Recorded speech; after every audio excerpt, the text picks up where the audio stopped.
اعوذ باللہ من الشیطان الرجیم بسم اللہ الرحمن الرحیم رب اشرح لی صدری ویسر لی امری واحلل عقدۃ من لسانی یفقہوا قولی واجعل لی وزیرا من اہلی ربی زدنی علما ربی زدنی علما ربی زدنی علما آمین۔ بسم اللہ الرحمن الرحیم۔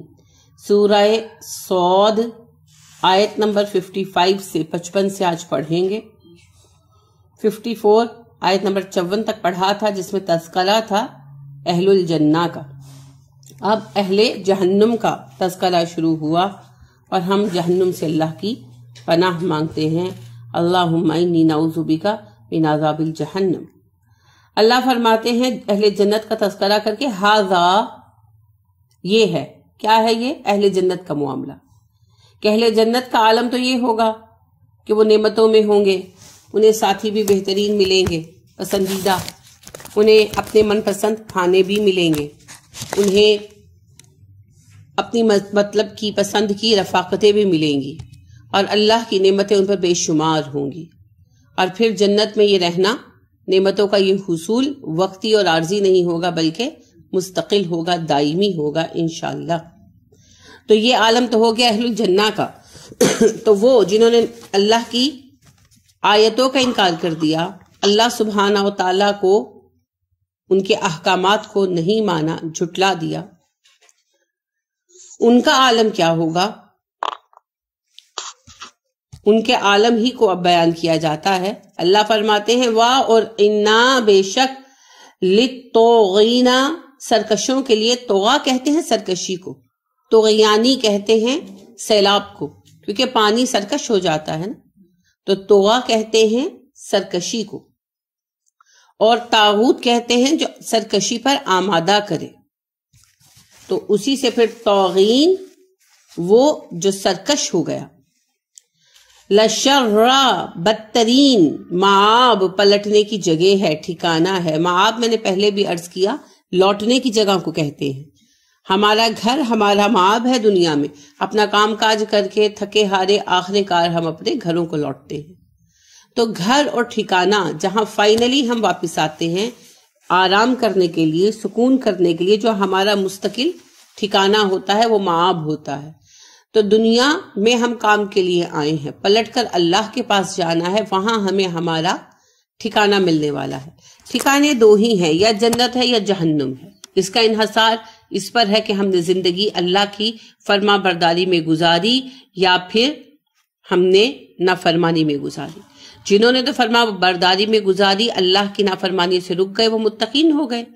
تو انا للمتقین لحسن مآب، متقین کے لیے کیا ہے؟ بہترین ٹھکانہ جہاں وہ لوٹیں گے۔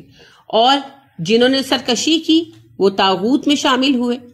تو ایسے لوگ جو ہیں طاغین، ان کے لیے کیا ہے؟ لشر مآب، بدترین لوٹنے کی جگہ، وہاں لوٹیں گے، رہیں گے، وہ بدترین جگہ ہے، بدترین۔ نام کیا ہے؟ جہنم، جہنم، اس ٹھکانے کا نام ہے جہنم۔ یصلونہا، داخل ہوں گے اس میں، فبئس، بدترین ہے، المہاد، ٹھکانہ۔ مہد بھی بیٹھنے کی جگہ کو، آرام کی جگہ کو کہتے ہیں، گود کو بھی مہد کہتے ہیں۔ تو ایسی جگہ جہاں ہم آرام کریں، ٹھکانے کو کہتے ہیں۔ یصلونہا فبئس المہاد، داخل کیے جائیں گے وہ جہنم میں، اور جہنم بدترین بیٹھنے کی جگہ ہے، بدترین ٹھکانہ ہے۔ آج اب دیکھ لیں، جب گرمی ہو جاتی ہے زیادہ، پچھلے کچھ سالوں سے ہو رہا نا، گرمی کافی بڑھ جاتی ہے جون جولائی کے مہینوں میں، بلکہ اب تو مئی سے زیادہ ہو جاتی ہے، تو اس میں شدت ہو جاتی ہے، تو اب بیٹھتے ہیں تو زمین گرم ہوتی ہے نا، مزہ نہیں آتا۔ صوفے میں بیٹھتے ہیں، صوفہ گرم ہوتا ہے، گاڑی میں بیٹھتے ہیں، گاڑی کی سیٹ گرم ہوتی ہے، یعنی جو بھی آپ کریں، جہاں بھی بیٹھیں سکون نہیں آتا۔ تو جب دنیا میں ذرا سی گرمی بڑھنے سے، اور کوئی یہ نہیں کہ بہت کوئی استغفر اللہ کوئی 80 ڈگری پہ خدا نخواستہ پہنچی ہوئی ہے، 45 تک جاتی ہے، 50 تک جاتی ہے، 45 سے 50 کے درمیان فلکچویٹ ہوتی رہتی ہے۔ تو ہمارا یہ عالم ہوتا ہے، پانی کو ہاتھ لگاؤ تو پانی بھی ابل رہا ہوتا ہے، مزہ نہیں آتا نا، پھر برف ڈال کے ہم ٹھنڈا کرتے ہیں۔ تو جب دنیا میں ہمارا یہ عالم ہے، اچھا میٹرس گرم ہوتا ہے، اور گرمی کی شدت کا عالم یہ ہوتا ہے کہ اپنا بچہ کے ساتھ لگتا ہے تو ہم پیچھے کر دیتے، پیچھے ہو جاؤ، اچھا نہیں لگتا نا، حالانکہ بچے کے ساتھ لگنے میں کتنی راحت ہے، مگر ہلکی سی گرمی زیادہ ہوئی ہے تو حال یہ ہے کہ 2-4 ڈگری کے فرق سے ہم اتنی تکلیف میں آ جاتے ہیں کہ ہم اپنے ہی بچے کو دھکیل دیتے ہیں کہ پیچھے ہو جاؤ، میاں بیوی بھی منہ ادھر ادھر کر کے سو جاتے ہیں، گرمی ہے، اچھا نہیں لگتا، یعنی جسم کی جو حرارت ہے وہ اچھی نہیں لگتی کسی کی بھی۔ تو جب دنیا میں یہ عالم ہے تو جہنم کی گرمی کا کیا مقابلہ؟ نبی کریم صلی اللہ علیہ وسلم نے فرمایا کہ دنیا کی آگ سے جہنم کی آگ 70 گنا زیادہ گرم ہوگی۔ اب آپ سوچیں کہ 70 ٹائمز جب زیادہ ہو جائے گی، دنیا کی آگ کا یہ عالم ہے، استغفر اللہ، یہ آگ اگر خدا نخواستہ لگ جائے تو کیسا جلاتی ہے نا، تو یہ دنیا کی آگ ہے، تو اس سے بھی 70 ٹائمز جو ہے وہ زیادہ گرم ہوگی، تو اس کی شدت کا کیا عالم ہوگا۔ تو اللہ رحم فرمائے ہمارے حال پر، اور ہمیں ان اعمال کی توفیق دے کہ جو ہمیں اہل الجنہ میں شامل کرے، ہمیں تقوی کی توفیق دے، کیونکہ توفیق بھی کس سے دینی ہے؟ اللہ نے، لیکن مانگنا پڑے گی، ہے نا۔ ہم لوگ دعائیں مانگتے ہیں، ہم بچوں کے لیے دعائیں مانگتے ہیں، یعنی اللہ اولاد دے دے، اچھا پھر اولاد ہو گئی تو ان کی شادیاں اچھی ہو جائیں، ان کی تعلیم اچھی ہو جائے، یہ صحت مند ہو جائیں، ہمیں پیسہ مل جائے، ہمیں برکت مل جائے پیسے میں، بیماری دور ہو جائے۔ ہم ساری زندگی نا اگر آپ نوٹس کریں اپنی دعاؤں پر، خود چیک کریں تو آپ دیکھیں گے کہ 99% ہم دنیا مانگ رہے ہوتے ہیں۔ تو یہ نہیں کہ دنیا نہ مانگے، مانگے، صحت مانگے، سب کچھ مانگے، مگر ساتھ ساتھ آخرت بھی تو مانگے نا۔ تو چونکہ ہم صرف دنیا ہی مانگتے رہتے ہیں، پھر اللہ دیتے جاتے ہیں، چیزیں ملتی جاتی ہیں، اور آخرت ہم مانگتے نہیں تو پھر چینج بھی نہیں آتا، پھر ہم کہتے ہیں پتہ نہیں کیا بات ہے، میرے اندر وہ کیفیت ہی پیدا نہیں ہوتی، میرے اندر وہ چینج ہی نہیں آتا، میں ٹائم ہی نہیں نکال سکتی۔ اصل میں اللہ سبحانہ وتعالی ناراض ہو جاتے ہیں۔ نبی کریم صلی اللہ علیہ وسلم نے فرمایا جو اللہ سے صرف دنیا مانگتا ہے، حدیث کے ایگزیکٹ الفاظ مجھے یاد نہیں ہے، مفہوم بیان کر رہی ہوں، حدیث قدسی ہے ویسے، کہ اللہ سبحانہ وتعالی کہتے ہیں کہ جو مجھ سے صرف دنیا مانگتا ہے میں اسے دنیا دے دیتا ہوں اور پھر دنیا کے حوالے کر دیتا ہوں، اسے چھوڑ دیتا ہوں، اور جو مجھ سے آخرت مانگتا ہے میں اسے آخرت کے ساتھ دنیا بھی دے دیتا ہوں اور میں اس کا ولی اور سرپرست بن جاتا ہوں۔ ٹھیک ہے، تو یعنی اللہ سبحانہ وتعالی سے دنیا مانگے۔ اللہ نے ہمیں دعا بھی کیا سکھائی؟ ربنا آتنا فی الدنیا، یہ ہماری دعا ہے، نبی ہمارے پیارے ہمارے رب کریم نے ہم سے کہا کہ جب تم مینا میں بیٹھو، جو ہمارا اینول ڈے ہے اور سب سے اہم دن ہے ہمارا، اور عرفہ کا دن ہے اس سے پہلے، تو اللہ نے فرمایا جب حج کے موقع پر تم جاؤ تو عرفہ اور مینا میں قیام کرو تو وہاں دعائیں مانگو، اور میں تو کہتا ہوں دعا مانگو ربنا آتنا فی الدنیا حسنۃ وفی الآخرۃ حسنۃ وقنا عذاب النار، تو آخرت کو 2 دفعہ گنوا دیا گیا، وفی الآخرۃ حسنہ، آخرت میں ہمیں کامیابی دے، تو کامیابی تو اسی کے لیے نا جو جہنم سے بچ گیا، مگر پھر ساتھ شدت کے لیے آ گیا وقنا عذاب النار، جہنم سے پوری طرح بچا لینا، اور آخرت کو 1 دفعہ رکھا گیا، دنیا کو 1 دفعہ رکھا گیا، آخرت کا ذکر اس دعا میں 2 بار آیا اور دنیا کو 1 بار بیان کیا گیا۔ تو مقصد کیا ہے پھر اللہ سبحانہ وتعالیٰ کا؟ کہ ہم آخرت کو دنیا پر فوقیت دیں۔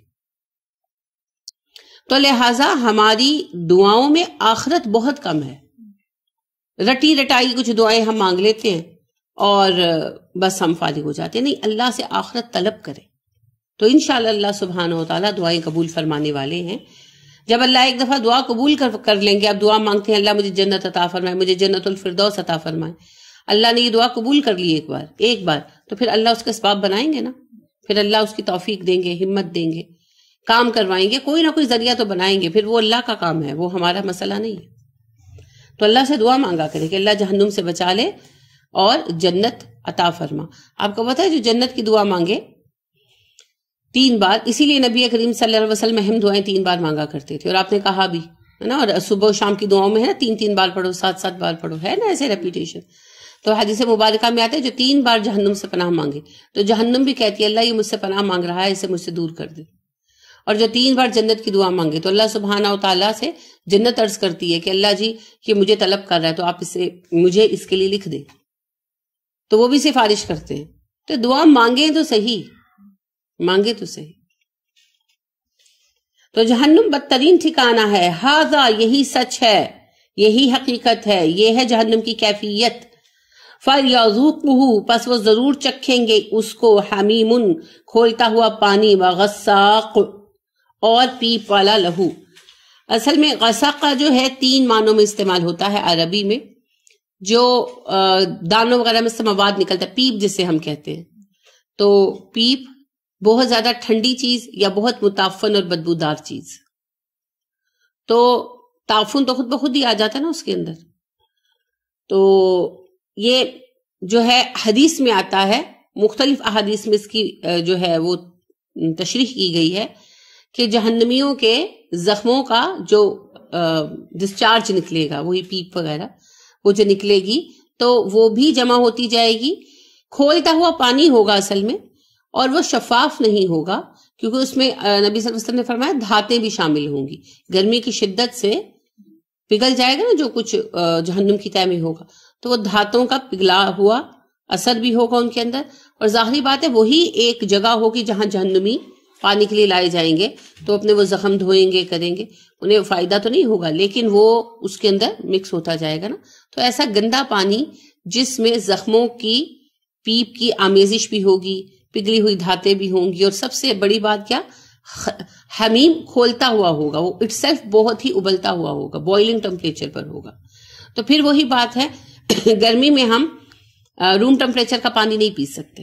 جب زیادہ گرمی ہو جاتی ہے روم ٹمپریچر کے پانی سے پیاس نہیں نہ بجھتی، پھر برف ڈالتے ہیں، ٹھنڈا کرتے ہیں، پھر پیتے ہیں. تو روم ٹمپریچر پر ہم پانی نہیں جب پی سکتے تو پھر ایسی صورت میں ہم ایسا کھولتا ہوا پانی کیسے پی سکتے ہیں؟ اور اگر پی لیں تو پھر وہ تسکین آمیز نہیں ہوتا، سکون نہیں دیتا. اسی لیے اللہ سبحانہ و تعالیٰ فرما رہے ہیں کہ انہیں جہنم میں یہ عذاب چکھنا پڑے گا. پانی ہوگا ان کے لیے کھولتا ہوا، بنیادی ضرورت ہے نا، پانی کے بغیر زندگی ہو سکتی ہے؟ نہیں ہو سکتی. تو وہاں کھولتا ہوا پانی ملے گا جو گندا بھی ہوگا، تو کون پی سکے گا؟ اور اگر بہت مجبوری میں پی بھی لیا تو کیا پیاس بجھے گی؟ نہیں بجھے گی. وَآخَرُ، اور کچھ دوسرے ہوں گے، مِن شَکْلِهِ، اس کی شکل سے، ازواج، ملتے جلتے اقسام کے، یعنی اسی طرح کے اور بہت سارے عذاب ہوں گے، ملتے جلتے عذاب ہوں گے. یہ عذابوں کی مختلف شکلیں ہیں نا جہنم میں جن سے واسطہ پڑے گا. اللہ ہمیں ان سے نہ ہی آگاہ کرے اور ہمیں ان سے بچا کے رکھے، آمین. ہاذا، یہ، فوجن ایک لشکر ہے، مقتحم، داخل ہونے والا ہے، معکم تمہارے ساتھ، لا نہیں، مرحبا کوئی خوش آمدید، بہم ان کے لیے، انہم بے شک وہ، صولو داخل ہونے والے ہیں، النار آگ میں، بے شک وہ بھی آگ ہی میں آنے والے ہیں. یعنی جہنمی کہیں گے جو پہلے گزرے وہ پہلے جہنم میں چلے جائیں گے نا، پھر بعد والوں کے فیصلے ہوتے جائیں گے، وہ بھی جہنم میں پھینکے جائیں گے. تو جو پہلے سے موجود ہوں گے وہ بعد میں آنے والوں کے بارے میں آپس میں کہیں گے کہ اب یہ ایک اور گروہ جہنم میں تمہارے ساتھ ٹھونسا جانے والا ہے. قاف میم ہوتا ہے ٹھونس ٹھونس کر بھر دینا، کہ یہ ایک اور لوگ گروہ آ گیا تمہارے ساتھ ٹھونسا جا رہا ہے، ان کے لیے کوئی خوش آمدید نہیں کہ دفع ہو جائیں. اگر آپ بس میں سفر کر رہے ہوں اور آپ کو پتا ہے ہمارے یہاں بسیں بہت کم ہیں تو بسیں ٹھس جاتی ہیں، کھڑے ہونے میں بھی یہ حال ہوتا ہے کہ ایک دوسرے سے چپکے ہوئے ہوتے ہیں. اگر اس میں کوئی اور چڑھے تو کوئی ویلکم کرتا ہے؟ نہیں، بلکہ لوگ نا ہلتے نہیں ہیں، کوشش کرتے کہ نہ چڑھ سکے، ہے نا. تو وہی بات کہی جا رہی ہے کہ جہنم کی سزاؤں میں ایک سزا یہ بھی ہوگی کہ جگہ تنگ ہوگی. نبی کریم صلی اللہ علیہ وسلم نے فرمایا نا کہ اللہ کی رضامندی کی علامتوں میں سے ہے انسان پر کہ اس کا گھر کھلا ہو اور آرام دہ ہو، اور اللہ کی ناراضگی کی علامتوں میں سے ہے کہ اس کا گھر تنگ ہو، تکلیف دہ ہو. تو اللہ سبحانہ و تعالیٰ کی نعمتوں میں سے ہے کشائش، کھلا پن. تو جنت میں بڑے گھر ہوں گے، محلات ہوں گے، اللہ کشائش عطا کریں گے، وسعت عطا کریں گے. اور جہنم میں تنگی ہوگی. تو پہلے سے تنگ ہوں گے، ایک دوسرے کے ساتھ ٹھوسے ہوں گے، اوپر سے اگلا گروہ آئے گا تو کہیں گے لو ایک اور گروہ آ گیا، انہیں خوش آمدید نہیں ہے، دفع ہو جائے، کہاں سے آ گئے، ہم پر مسلط ہو گئے، برا بھلا کہیں گے. اور کہیں گے کہ یہاں ان کو بھی آگ میں جلنا پڑنا ہے، انہیں کون سا سکون ملنا ہے. تبصرے ہیں نا، ایک دوسرے کے ساتھ باتیں کریں گے. کالو، وہ کہیں گے، بل انتم، نہیں تم ہی لوگ وہ ہو، لا مرحبا، نہیں خوش آمدید، بکم تمہارے لیے. آنے والے کہیں گے نہیں، اصل میں تو تم لوگ ہو جن کے لیے کوئی اچھی بات نہیں ہے، تمہیں کبھی خوش آمدید نہیں کہا گیا. لا مرحبا بکم اور لا مرحبا بکم یہ عربی کا محاورہ بھی ہے. اہلاً و سہلاً مرحبا آپ پڑھتے ہیں نا، تو اس کا مطلب ہوتا ہے کسی کو دعا دینا، کبھی تمہیں خوش آمدید نہ کہا جائے کہ تم ہمیشہ ناپسندیدہ ہی رہو. تو بد دعائیں دیں گے اصل میں ایک دوسرے کو. وہ پہلے سے موجود آنے والوں کو کہیں گے کہ تم پر لعنت ہو, تم ہمیشہ برے ہی رہو, تمہارا حال خراب ہی رہے, تم کیوں غصہ ہے. وہ آنے والے کہیں گے کہ تم پر لعنت ہو, تم لوگوں کی کبھی معافی نہ ہو, تم لوگوں کو کبھی خوش آمدید ویلکم نہ کیا جائے, تم لوگ ذلیل و رسوا رہو. آپس میں ظاہری بات ہے, وہ کہیں گے تم نے ہمیں بگاڑا. دیکھیں جو آسانی کی شکلیں ہیں جنت میں سب ملیں گی, یعنی آپس کے جھگڑے چک جائیں گے, محبت پیدا ہو جائے گی. اور جو تکلیف دہ چیز ہے وہ جہنم میں موجود ہوگی. تو تکلیف دہ چیزوں میں سب سے بڑی چیز یہ ہے کہ آپ جن کے ساتھ رہتے ہیں آپ انہیں پسند نہیں کرتے, ان کے ساتھ آپ کی لڑائی چلتی ہے نا. تو یہ آپس میں رہنے پر بھی مجبور ہوں گے, اور ایک دوسرے کے ساتھ اینٹ کتے کا بیر بھی ہوگا, اور ایک دوسرے کو بلیم کریں گے. لہٰذا وہ جو پہلے سے جہنم میں چلے گئے سینئرز ہوں گے نا, ظاہر ہے, تو وہ بعد میں آنے والوں کو برا بھلا کہیں گے, اور بعد میں آنے والے انہیں لعنت ملامت کریں گے کہ تم نے ہمیں گمراہ کیا. تو دونوں ہی ایک دوسرے کو کوسیں گے, تانے دیں گے. تم ہی لوگ ہو, قدمتموہ پیش کیا تم نے ہی اس کو, لنا ہم پر, فبئس القرار تو کتنا برا ٹھکانہ ہے. کہیں گے تم ہی ہو جنہوں نے ہمیں اس حال کو پہنچایا ہے. لفظی ترجمہ ہے تم ہی ہو جس نے اس جہنم کو ہم پر پیش کیا ہے, کہ انہیں ہمیں جہنمی تم نے بنایا, تم نے ہمیں ان اعمال میں ڈالا کہ آج ہم جہنم میں پڑے ہوئے. اور یہ کتنی بری جگہ ہے, کتنا برا ٹھکانہ ہے جہاں ہم پھنس گئے. جیسے والدین اپنے بچوں کو اپنے دین پر رکھتے ہیں نا, ریسٹرکٹ رکھتے ہیں. مومن تو رکھتے ہی ہیں, کافر بھی رکھتے ہیں. کوئی ہندو تو نہیں چاہتا کہ اس کا بچہ مسلمان ہو جائے, کوئی عیسائی تو نہیں چاہتا. اور آپ کو پتا ہے کہ جب لوگ مسلمان ہو رہے تھے ماشاءاللہ اللہ کے فضل و کرم کے ساتھ مکہ میں, تو کتنا ان پر تشدد کرتے تھے اپنے سگے بچوں کو. آپ دیکھیں سہیل بن عامر جو تھا اس وقت مسلمان نہیں تھے, بعد میں مسلمان ہو گئے. تو سہیل بن عامر جو تھے اپنے بیٹے ہی پر جو بعد میں بھاگ کر آئے تھے, ان پر کتنا تشدد کیا ہوا تھا, کتنا انہیں مارا ہوا تھا. تو اپنے ہی بچوں پر کتنا ظلم و تشدد کرتے تھے, کوئی لحاظ نہیں کرتے تھے. تو آج بھی آپ کو پتا ہے کہ اگر کوئی مسلمان ہو جائے تو اس کے گھر والے شدت کرتے ہیں, جان بچانا مشکل ہو جاتا ہے. تو یہی اللہ سبحانہ و تعالیٰ بتا رہے ہیں کہ وہ اپنے بچوں کو اپنے دین پر چلاتے رہے, یا سرداروں نے اپنوں کو روکا, یا دین کے عالموں نے غلط دین جو بنائے ہوئے ہیں ان کے عالموں نے روکا. جس بھی اعتبار سے کسی نے کسی کو گمراہ کیا, تو جو بعد والے ہیں وہ پہلے والوں کو ملامت کریں گے کہ تمہاری وجہ سے ہم جہنمی بنے. مگر وہ کہتے ہیں نا, پچھتائے کیا ہوا جب چڑیاں چگ گئی کھیت. مسلمانوں میں بھی وہ گروہ جو شرک میں آ گئے ہیں ان کی تو پھر بخشش نہیں ہوگی نا. تو اسی پر یہ سوال ہے. قالو, وہ کہیں گے, ربنا, اے ہمارے رب, من قدما, جس نے آگے بھیجا, لنا, ہمارے لیے, ہذا, یہ سب, فزدہ, اضافہ کر دو, عذابن, عذاب میں, ضیفن, دگنا, فی النار, آگ میں. وہ کہیں گے اے ہمارے رب جس نے ہمارے لیے یہ سب معاملات آگے بھیجے, ان کے لیے جہنم کے عذاب میں دگنا اضافہ کر دے. پہلے بھی آپ یہ معاملات پڑھ رہے ہیں, سورہ آل عمران میں بھی پڑھا, سورہ یونس میں بھی پڑھا, کہ جو فالوورز ہیں, جو جونیئرز ہیں, وہ اپنے سینئرز کے بارے میں کہیں گے کہ ان لوگوں نے ہمیں دین پر نہیں چلنے دیا, انہوں نے ہمیں اسلام قبول کرنے سے روکا, ان کی وجہ سے ہم جہنمی ہوئے ہیں, تو اللہ سبحانہ و تعالیٰ ان کا عذاب بڑھا دے. تو اللہ سبحانہ و تعالیٰ سے بد دعائیں کریں گے ان کے لیے, کیونکہ کہیں نہ کہیں وہ لوگ سبب بنتے ہیں نا. جیسے سردار اپنی قوم کو اسلام قبول کرنے نہیں دیتے, بڑے اپنے بچوں کو اسلام قبول نہیں کرنے دیتے, وغیرہ. تو یہی بات یہاں پر اللہ مینشن کر رہے ہیں کہ یہ محبت دنیا میں ہے. دنیا میں تو ایک دوسرے کے لیے مرنے مارنے کو تیار ہو جاتے ہیں نا, اتنا ایک دوسرے سے جڑے ہوتے ہیں, اتنے معتقد ہوتے ہیں کہ قتل تک کر گزرتے ہیں. مگر قیامت کے دن جب جہنم میں جائیں گے تو یہی ایک دوسرے کو بد دعائیں دے رہے ہوں گے. وقالو, اور وہ کہیں گے, ماں نہیں, لنا, ہمارے لیے, لا نہیں, نرا, ہم دیکھتے, رجالن, کچھ لوگوں کو, کننا, تھے ہم, نعدہم, گنا کرتے ان کو, شمار کرتے ان کو, من الاشرار, بدترین لوگوں میں. پھر وہ کہیں گے کیا ہوا, ہم جہنم میں انہیں نہیں دیکھتے جنہیں ہم بڑا بدترین افراد سمجھتے تھے, گھٹیا, گندے, برے لوگ سمجھتے تھے. کنہیں سمجھتے تھے برا لوگ؟ ایمان والوں کو. دنیا میں ایمان والوں کو حقیر اور گھٹیا سمجھتے تھے نا. لہٰذا مکہ میں جب تبلیغ شروع ہوئی تو کیا حال کیا مسلمانوں کا. پھر مدینہ آ گئے مسلمان تو بھی ان کو گھٹیا ہی کہتے رہے. اور آج تک مسلمانوں کے ساتھ حقارت کا سلوک ہوتا ہے جہاں تعصب ہے. تو وہ اپنے طور پر مسلمانوں کو حقیر، گمراہ وغیرہ سمجھتے ہیں نا. آج بھی اگر ایک ہندو کے گھر میں مسلمان چلا جائے تو ان کی وید کے مطابق ان کا گھر جو ہے وہ اشدھ ہو جاتا ہے کہ کسی ان کا مسلمانوں اسلام کے اس آغاز سے بہت پہلے یہ دین چل رہا تھا، مگر کسی بھی غیر دھرم کے آنے والے سے گھر اشدھ ہو جاتا ہے.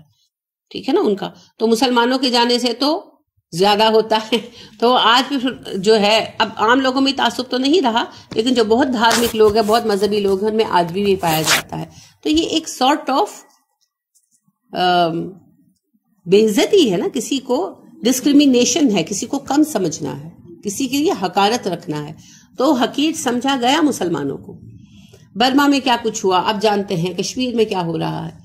تو یہی سوال پھر اٹھے گا کہ وہ کہیں گے کہ جہنم میں وہ نظر نہیں آ رہے جنہیں ہم یہ سمجھتے تھے کہ یہ گھٹیا لوگ ہیں، یہ بے وقوف لوگ ہیں، یہی رہ گئے ہیں جنہیں ہدایت ملتی. یہ جملے ہوتے تھے نا، تو وہ لوگ ہمیں نظر نہیں آ رہے. وہ کیوں نہیں ہے جہنم میں؟ اتخذناہم، کیا بنایا تھا ہم نے ان کو سخریا، مذاق. کیا ہم نے بے وجہ ان کا مذاق بنا رکھا تھا؟ ام، یا پھر زاغت، کج ہو گئی، انہم، ان سے، الابصار، نگاہیں. کیا ہماری نظروں نے دیکھ نہیں پا رہی، یا دنیا میں ہم بے وجہ ان کا مذاق اڑاتے تھے؟ یعنی اب ڈسکشنز ہوں گی نا، ان کے لیے تو سرپرائز ہوگا. ہمارے لیے تو یقین ہے کہ انشاءاللہ اہل ایمان جنت میں ہوں گے اور کافر جہنم میں ہوں گے. ان کے لیے تو سرپرائز ہے. Every thing is a surprise for them. کہ یہ کیا ہوا، جنت ہے، جہنم ہے، ہم جہنم میں آ گئے. تو پھر وہ جہنم میں کیوں نہیں آئے؟ یعنی کہ وہ صحیح تھے. ہمیں کبھی سوچنے کا موقع ہی نہیں دیا گیا، ہمیں کبھی غور کا موقع ہی نہیں دیا گیا، ہم نے کبھی عقل کا استعمال ہی نہیں کیا. وہ صحیح تھے. تو جہنم میں بیٹھ کر یہ ڈسکشنز ہوں گی. اللہ کہتے ہیں انا، بلا شک و شبہ، ذالک، یہ بات، لحق، طے شدہ ہے، تخاصم، جھگڑنا ان کا، اہل النار، اہل جہنم کا. اہل جہنم کا آپس میں یہ جھگڑا کرنا ایک حقیقت ہے. یہ ڈائیلاگز ہوں گے، اسی طرح ہوں گے جس طرح ہم آپس میں بات کرتے ہیں. جیسے اہل جنت کا بھی آپ نے پڑھا ہے نا، اہل جنت ایک دوسرے سے بات کریں گے کہ شکر ہے، میں تو اللہ نے مجھے معاف کر دیا، اور ایک دوسرے کا شکریہ بھی ادا کریں گے کہ تم نے مجھے بچا لیا، تم نے سمجھایا. تو فلاں جو دوست تھا اس کی بات مان لیتا تو میں تو جہنمی ہو جاتا. تو پھر کہیں گے فرشتے کہ کیا تم اس سے بات کرنا چاہتے ہو؟ تو پھر جہنمی اس سے بات بھی کروائیں گے، ہے نا. اور حدیث مبارکہ میں یہ آتا ہے کہ اہل جنت ایک دوسرے سے ملیں گے اور پھر ڈسکس کریں گے، اچھا وہ بھی آ گیا، وہ بھی آ گیا، وہ بھی آ گیا، فلاں نہیں آیا جو ہمارے ساتھ قرآن کلاس میں تھا، یا جو ہمارے ساتھ مسجد میں نماز پڑھتا تھا. کیونکہ دو باتیں آئی نا، جو مسجد میں ہمارے ساتھ قرآن پڑھتا تھا، جو مسجد میں ہمارے ساتھ نماز پڑھتا تھا. تو وہ کہاں ہے؟ تو وہ پھر بات ہوگی کہ وہ تو نہیں آیا. تو پھر فرشتوں سے پوچھیں گے، فرشتے کہیں گے وہ تو فلاں وجہ سے پکڑا گیا، کوئی گناہ، کوئی جرم. تو وہ پھر اللہ سے عرض کریں گے کہ اللہ، وہ ہمارا ساتھی تھا، ہمارے ساتھ نماز پڑھتا تھا، قرآن پڑھتا تھا، آپ اسے معاف کر دیں. اور اللہ کے نبی صلی اللہ علیہ وسلم فرماتے ہیں تم اسی طرح بحث کرو گے اللہ سے جس طرح آج تم ایک دوسرے کے حق میں مجھ سے بحث کرتے ہو. یہاں تک کہ اللہ پاک جو ہیں وہ پھر معاف فرما دیں گے، اور اللہ کہیں گے اچھا جاؤ اس کو نکال لو. تو یہ صحبتیں بہت قیمتی ہیں، یہ کلاس میں آنا بہت قیمتی ہے. بہت بھاری لگتا ہے نا کہ اچھا نکلیں، اب آئیں، ہائے 10 بجے تو بہت ارلی ہوتا ہے. پتہ نہیں 10 بجے ارلی ہوتا ہے تو فجر تو آدھی رات ہوتی ہوگی، آدھا دن گزر گیا ہوتا ہے. اور اسی لیے کام نہیں ہو پاتے کہ اللہ سبحانہ و تعالیٰ نے ہمارے لیے فجر کے، صبح کے وقت میں برکت رکھی. نبی اکرم صلی اللہ علیہ وسلم فرماتے ہیں اللہ نے میری امت کے لیے صبح کے وقت میں برکت رکھی ہے. تو جب صبح اٹھتے ہیں پھر سارے کام ہو جاتے ہیں. تو آپ ظہر کے وقت آرام فرمائیں، اور اگر صبح کے وقت نماز پڑھ کے دوبارہ سو جاتے ہیں تو پھر کوئی کام پورا نہیں پڑتا. تو کچھ دن کی مشقت ہے، لیکن یہ چل کر آنا. ایک تو آپ کو پتا ہے کہ جو پیر اللہ کی راہ میں غبار آلود ہوا اسے جہنم کی آگ نہیں چھوئے گی. دوسری بات، جو طلب علم کی راہ میں نکلا گھر لوٹنے تک وہ مجاہد فی سبیل اللہ ہے، مر گیا تو شہید ہے. اور اس کی راہ میں فرشتے پر بچھاتے ہیں، اس کے لیے ساری مخلوقات دعائیں کرتی ہیں، یہاں تک کہ پانی کی مچھلیاں اور ہوا کے پرندے تک دعائیں کرتے ہیں. اور کیا حاصل کرنے کے لیے جاتے ہیں؟ علم کیا ہے؟ قرآن ہے، ہدایت ہے کیا؟ انبیاء کی میراث ہے. نبی اکرم صلی اللہ علیہ وسلم نے کہا نا کہ انبیاء درہم و دینار چھوڑ کر نہیں جاتے، علم چھوڑ کر جاتے ہیں. تو انبیاء کا ورثہ علم ہے، جس نے ان کی وراثت میں سے تھوڑا سا بھی پایا اس نے خیر کثیر پائی. تو ابو ذر رضی اللہ عنہ جو ہیں وہ بازار سے گزرے تھے، لوگ کام شام میں لگے تھے، تو انہوں نے کہا لوگوں مسجد میں نبی کریم صلی اللہ علیہ وسلم کی میراث تقسیم ہو رہی ہے. لوگ بھاگے مسجد، ابو ذر وہیں بیٹھ گئے، تو لوگ واپس آ گئے. تو ابو ذر نے کہا اتنی جلدی واپس آ گئے؟ وہ کہنے لگے جی وہاں تو کچھ نہیں تقسیم ہو رہا. انہوں نے کہا کیوں؟ مسجد میں کوئی نہیں تھا، خالی تھی. کہنے لگے نہیں مسجد میں تو لوگ تھے، کوئی مسائل سیکھ رہے تھے، کوئی تجوید سیکھ رہے تھے، کوئی حفظ کر رہے تھے. تو انہوں نے کہا یہی تو نبی صلی اللہ علیہ وسلم کی میراث ہے، یہی تو میراث ہے. تو ہمارا بھی یہ حال ہے، اگر اماں ابا کی وراثت تقسیم ہو رہی ہو، کہیں بھی ہو رہی ہو، تو وہاں پر ہم لوگ فوراً پہنچتے ہیں نا، اور پہنچنا بھی چاہیے، وہ حق ہوتا ہے، حق لینا چاہیے. تو یہ بھی تو حق ہے، اس کو بھی تو جا کر وصول کرے. تو وراثت ہے یہ. تو انبیاء کے وارث ہونے سے بڑی کیا بات ہے؟ کسی کا وارث ہونا کتنے اعزاز کی بات ہے نا. تو انبیاء کا وارث ہونا کتنی بڑی بات ہے. لیکن پھر تھوڑی مشقت تو آئے گی، چل کر آنا پڑے گا. لہٰذا یہ چل کر آنا، اور پھر ایک ایک قدم آپ کو پتہ لکھا جاتا ہے. جب جو ہے قبیلہ اوس والوں نے کچھ گھر خریدنے چاہے، مسجد نبوی کے قریب تھے، خالی ہو رہے تھے، وہ بیچنا چاہ رہے تھے، انہوں نے خریدنے کا ارادہ کیا. تو نبی کریم صلی اللہ علیہ وسلم نے ان سے کہا کہ میں نے سنا ہے آپ یہ گھر خرید رہے ہیں. انہوں نے کہا جی. آپ نے کہا کیوں؟ وہ کہنے لگے ہم چاہتے ہیں مسجد کے قریب شفٹ ہو جائیں. تو آپ صلی اللہ علیہ وسلم نے فرمایا نہیں، آپ وہیں رہیں، آپ جتنے قدم چل کر آتے ہیں اتنے قدم اجر لکھا جاتا ہے. تو صحابہ کو تو آپ یہ تعلیم کرتے ہیں. ہم میں سے ہر کوئی چاہتا ہے میرے گھر میں ہی قرآن کلاس شروع ہو جائے. اسی لیے جو دورہ قرآن پہ آپ دیکھتے ہیں نا، ایک ایک گلی میں 4 ہو رہے ہیں. ہر کوئی چاہتا ہے میرے گھر میں ہو جائے. تو دورہ قرآن کی کیا مشقت ہے، 4 کرسیاں لگانی پڑیں گی، اور ایک دن جو ہے وہ چائے پلا دینی پڑے گی، ہے نا. تو یہ سوچ جو ہے نا بہت ہی محدود سوچ ہے، بہت ہی محدود سوچ ہے. اس سے نا جماعت کا کام نہیں ہو سکتا، جامع کام نہیں ہو سکتا. یہ بڑی افسوسناک سی بات ہے، اور وہی بات ہے کہ سوچ غلط ہوتی جا رہی ہے. پورے مدینہ میں ایک مسجد نبوی تھی بس، جب نبی صلی اللہ علیہ وسلم کا مدینہ تھا. اب مدینہ چونکہ بڑا ہو گیا تو کچھ مساجد ہو گئی ہیں، لیکن آپ صلی اللہ علیہ وسلم نے جگہ جگہ مساجد بنانے کا نہ حکم دیا، نہ اجازت دی، نہ صحابہ نے پوچھا.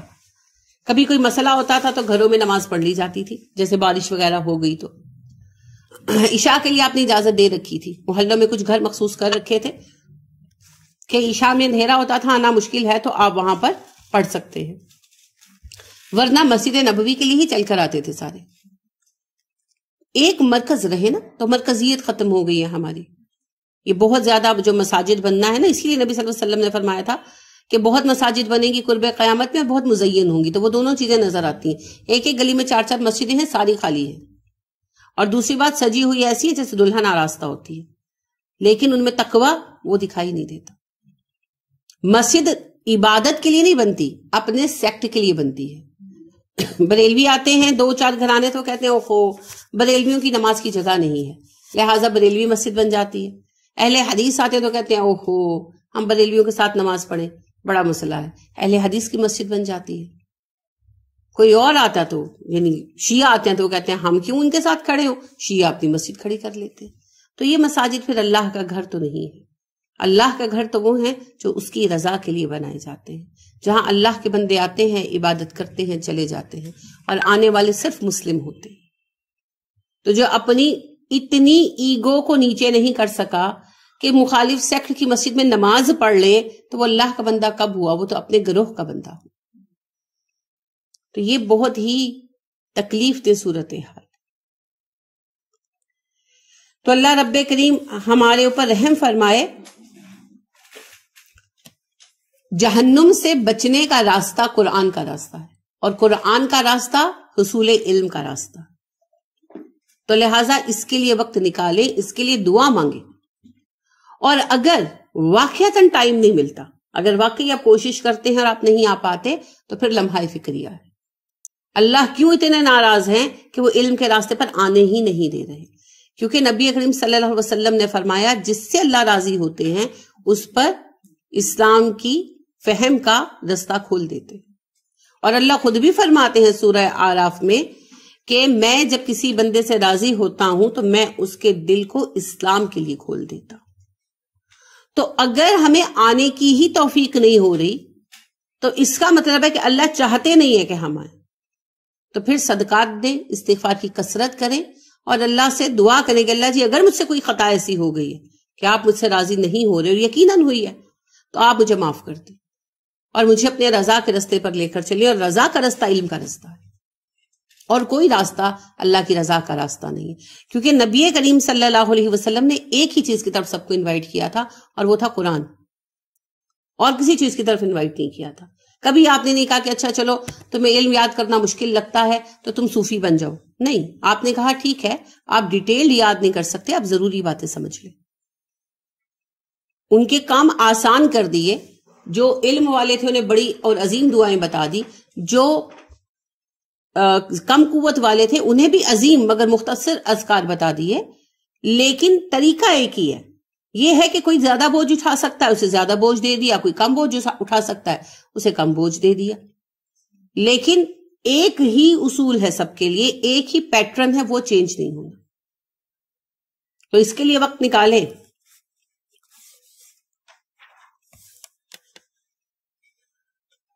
تو قیامت کے روز اللہ سبحانہ و تعالیٰ فرماتے ہیں جہنم کا یہ نظارہ ہوگا اور جنت میں بھی جو واقعات ہیں وہ بالکل اسی طرح پیش آئیں گے جیسے بیان کیے گئے. تو اہل جہنم تذکرے کریں گے ایک دوسرے سے کہ وہ فلاں فلاں ہم تو بڑا مذاق اڑاتے تھے، ٹھٹا کرتے تھے، وہ تو نظر نہیں آ رہا. تو یہ سارے نظر نہیں آ رہے یا ہم گمراہ تھے. تو پھر انہیں فائنلی پتا چلے گا اور یہ ان کے لیے بہت بڑا صدمہ ہوگا کہ ہم تو جہنم ہی اس وجہ سے بنے کہ ہم گمراہ تھے، وہ لوگ صحیح تھے. اور اہل جنت ایک دوسرے کے لیے نہ صرف یہ کہ خوش ہوں گے بلکہ ایک دوسرے کے کام بھی آئیں گے. تو یہی صحبتیں پھر قیامت کے دن کام آنے والی. کبھی نہیں اللہ نے کہا کہ باپ نے کام آنا ہے، بھائی نے کام آنا ہے، آنا کام. ابراہیم علیہ السلام اپنے باپ کی سفارش کریں گے، منسوخ ہو جائے گی، رد ہو جائے گی، مسترد ہو جائے گی. لیکن جب ایک مومن دوسرے مومن کی سفارش کرے گا بشرطے کہ مرنے والا ایمان پہ مرا ہو، توحید پہ مرا ہو، شرک نہ کیا ہو. ابراہیم علیہ السلام کی جو ہے دعا کیوں مسترد ہوگی؟ کیونکہ جس کے لیے وہ کر رہے ہیں مشرک تھا. تو مشرک کے لیے تو انبیاء کی دعا بھی قبول نہیں ہونی، لیکن ایک مومن جو ہے اگر وہ مرتے وقت مومن تھا، توحید پر تھا، تو دوسرے مومنین کی دعا بھی اس کے کام آئے گی. تو یہ ہے ایمان کی صحبتوں کا عالم، یہ ہے رشتے جو کام آتے ہیں. تو پھر یہ تبھی بنیں گے نا جب چل کر آئیں گے، ہے نا، چل کر آئیں گے، اکٹھے بیٹھیں گے تب. کل کہہ دیجئے انما بلا شک و شبہ انا میں ہوں منذر آگاہ کرنے والا. موضوع پلٹ گیا اس طرف جہاں سے بات شروع ہوئی تھی. کون مجھے بتائے گا کہ سورہ صاد جب آغاز ہوئی تھی تو کیا موضوع تھا؟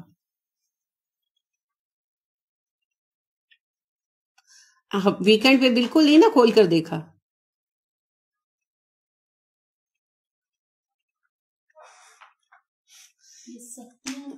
تکلیفیں سٹارٹ میں جو آ رہی تھی مسلمانوں پر، اس کی وجہ سے آپ صلی اللہ علیہ وسلم بہت پریشان تھے. حضرت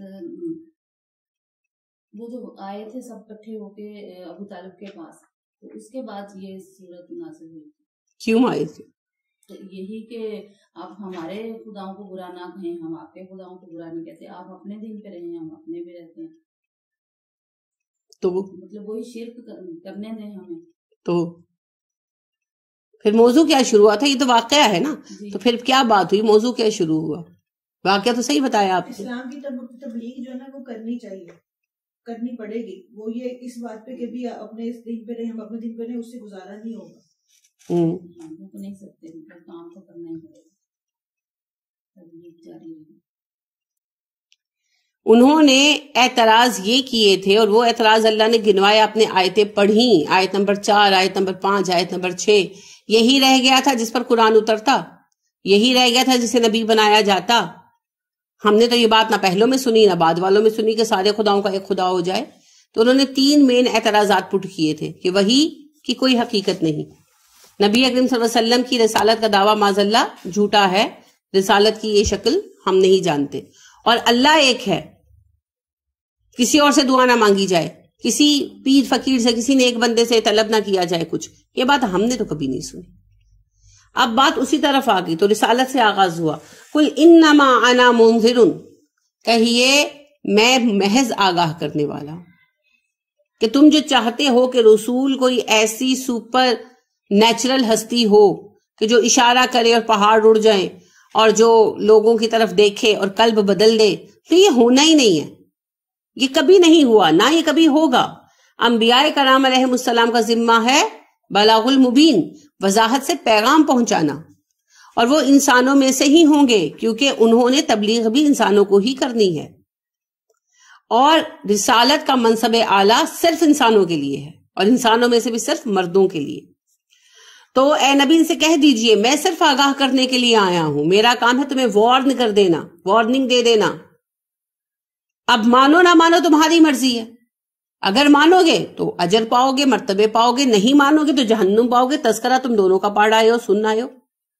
مسلط کر دینا میرا ذمہ نہیں ہے۔ وما انتم علیہم بوکیل، اے نبی صلی اللہ علیہ وسلم آپ ان پر وکیل نہیں بنائے گئے، تھانے دار نہیں بنائے گئے، آپ کا کام پیغام کنوے کرنا، تو بس کنوے کرنا ہے۔ یہاں بھی کفار کو اب یہ بات کہہ دی گئی ہے کہ نبی کریم صلی اللہ علیہ وسلم کا ذمہ پیغام کنوے کرنا ہے۔ جن باتوں کو تم پیمانہ بناتے ہو نا، جیسے ہم کہتے ہیں، آج ہم نے باتیں بنا رکھی ہیں کہ جی ولی تو وہ ہوتا ہے جو گلے لگائے اور کایا پلٹ ہو جائے، ہے نا، چوروں کو ولی بنا دے، ایسا ہو ولی۔ تو جی ایسا کوئی نہیں ہوتا، صرف پیغام دیا جائے گا، ماننا ہے یا نہیں ماننا اس کا فیصلہ سننے والے پر ہے۔ یہی بات یہاں بیان کی جا رہی کہ میں رسول ہوں اور میرا منصب ہے پیغام پہنچانا، آگاہ کر دینا، مانو یا نہ مانو یہ تمہاری مرضی ہے۔ وما اور نہیں ہے من الہ کوئی الہ الا اللہ اللہ کے سوا، الواحد وہ واحد ہے، القہار وہ غالب ہے۔ کوئی الہ نہیں ہے سوائے اللہ کے، وہ واحد ہے اور وہ ہر چیز پر غالب ہے۔ تم لوگ یہ بات نہیں ماننا چاہتے، مت مانو، سب سے بڑا سچ یہی ہے، یہ سب سے بڑی حقیقت ہے جس کے بارے میں تمہیں آگاہ کر رہا ہوں۔ کوئی بھی جرم ایسا نہیں ہے جو ناقابل معافی ہو سوائے شرک کے، تو شرک کرو گے تو بخشے نہیں جاؤ گے۔ تو یہ پیغام تمہارے لیے نیا ہے، لیکن یہی پیغام سچ ہے کہ دنیا کی سب سے بڑی سچائی ہے کہ اللہ کے سوا کوئی الہ نہیں ہے۔ اللہ کے سوا کسی سے بھی مانگنا شرک ہے، اللہ کے سوا کسی سے مدد کی امید رکھنا شرک ہے، اللہ کے سوا کسی کو پکارنا شرک ہے۔ یہ سچائی تمہیں ماننی پڑے گی، اور اللہ وہ ہے جو واحد ہے، اور اللہ جو ہے وہ غالب ہے، قہار ہے، یعنی کہ غالب ہے، وہ اپنی بات جبرن منوا سکتا ہے، تم نہیں مانو گے وہ منوا لے گا۔ رب السماوات والارض، وہ آسمان و زمین کا رب ہے، اسی کے حکم سے ساری کائنات چل رہی ہے، ہر چیز کو، ہر مخلوق کو زندگی کی جو ضروریات درکار ہے ان کا پرووائیڈر وہی ہے۔ ہی از دا الٹیمیٹ پرووائیڈر۔ وما بینہما، اور اس کے مابین کا بھی، آسمانوں سے زمین کے درمیان جو پوری ایک کائنات ہے، ہماری ارتھ مراد ہے نا، تو آپ کو پتا ہے ارتھ سے لے کر آسمان جسے ہم دیکھتے ہیں، اور سائنٹیفکلی آج تک ہم نہ آسمانوں تک پہنچ سکے نہ ہم آسمان کی ایگزیکٹ حقیقت جانتے ہیں، تو جہاں تک حد نظر تک جہاں ہماری نظر جاتی ہے، اور حد نظر تک تو کچھ بھی نہیں ہے، آج ہم دوربینوں سے دیکھتے ہیں، سیٹلائٹ سے دیکھتے ہیں، تو سیٹلائٹ بھی بتاتے ہیں کہ ہماری زمین کے آگے پیچھے دائیں بائیں ہر طرف سٹارز ہی سٹارز ہیں، ایک لامحدود ایک اتھاہ سمندر ہے ستاروں کا، گلیکسیز کا، جس کے درمیان ہماری زمین ہے۔ ہم نہیں جانتے دائیں بائیں آگے پیچھے کس طرف کتنا اور اللہ کی کائنات کا حصہ باقی ہے۔